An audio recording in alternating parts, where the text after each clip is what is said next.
العالمين الصلاة والسلام على سيد المرسلين وعلى آله وصحبه أجمعين প্রিয় মুসলিয়ান কিরাম আসসালামু আলাইকুম।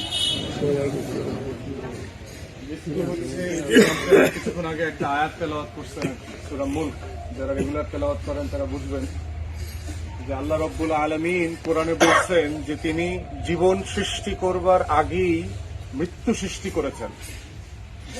মৃত্যুটা একটা সৃষ্টি, প্রত্যেকটা প্রাণ আল্লাহ তাআলা যেভাবে সৃষ্টি করেছেন মৃত্যুকেও আল্লাহ তাআলা একইভাবে সৃষ্টি করেছেন এবং এটা আগে করেছেন। প্রত্যেকের জীবন সৃষ্টি করবার আগে আল্লাহ তাআলা তার মৃত্যুর ফয়সালা আগে করেছেন। আউযু বিল্লাহি মিনাশ শাইতানির রাজীম, কুল্লু নাফসিন যায়িকাতুল মাউত সুম্মা ইলাইনা তুরজাউন। যে প্রত্যেক নফস, প্রত্যেক জানওয়ালা প্রাণী যাদের আছে তাদেরকে অবশ্যই মারা যেতে হবে এবং এই মারা যাওয়াটাই তার জীবনের শেষ জায়গাটা না। আল্লাহ বলছেন তারপরে তোমাদেরকে আমার কাছে ফিরে আসতে হবে।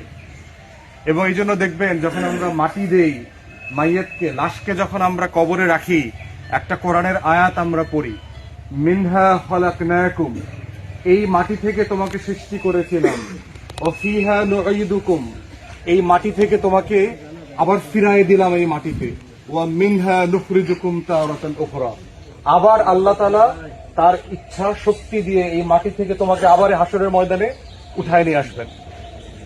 তো এই যে আল্লাহ তাআলার কাছে ফিরে যাওয়ার যে প্রসেস, এইখান থেকে আমাদের কারো কোনো রেহাই নাই।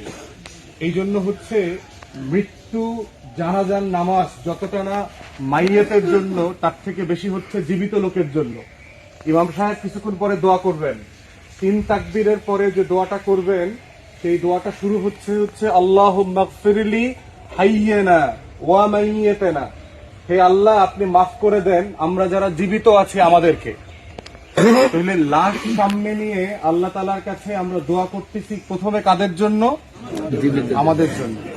কেন? কারণ এইরকম একদিন আমাদেরকে শুইতে হবে সবাইকে, তাই না? শুইতে হবে। তাহলে শোয়ার আগেই যদি আল্লাহ তাআলার কাছে আমরা মাফ পাইতে পারি তাহলে কবরটা সহজ হয়ে যাবে না? কবরটা সহজ হয়ে যাবে।